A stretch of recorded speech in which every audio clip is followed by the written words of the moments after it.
औज़ुबिल्लाहि मिनश्शैतानिर्रजीम बिस्मिल्लाहिर्रहमानिर्रहीम अस्सलामु अलैकुम वरहमतुल्लाहि वबरकातुहू। मोमिनीन, एक सवाल किया गया है कि माह रमज़ान के क़ज़ा रोज़े कब रखना ज़रूरी है। मोमिनीन, इसका जवाब ये है कि जितनी जल्दी हो सके उतनी जल्दी माह रमज़ान मुबारक के क़ज़ा रोज़े उनको रखा जाए। लेकिन माह रमज़ान मुबारक के क़ज़ा रोज़े जो हैं वो लगातार रखना ज़रूरी नहीं है। अगर आप छोड़ के रख सकते हैं तो आप छोड़ के इन रोज़ों को रखें।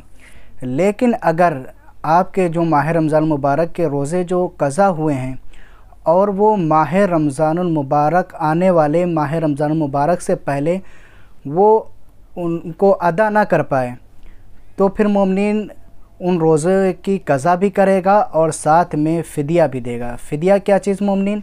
750 ग्राम गेहूँ, जौ, गेहूँ, चावल वगैरह ये सारी चीज़ें देगा हर रोज़े के बदले और क़ज़ा भी करेगा।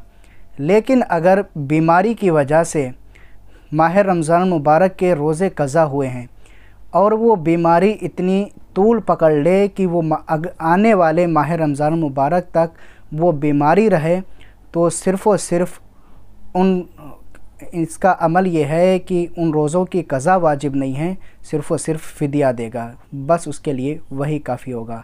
फ़कत वस्सलाम वरहमतुल्लाहि वबरकातुहू। मोमिनीन, YouTube एनालिटिक्स के मुताबिक हमारे व्यूवर्स में से 76% लोगों ने हमारे चैनल को सब्सक्राइब नहीं किया है और सिर्फ 25% सब्सक्राइबर्स ने ही बेल आइकन को प्रेस किया है। हम तमाम व्यूवर्स से दरख्वास्त करते हैं कि हमारे चैनल को सब्सक्राइब करें और बेल आइकन को प्रेस करें ताकि हमारी लेटेस्ट वीडियोस आप तक पहुंच सके।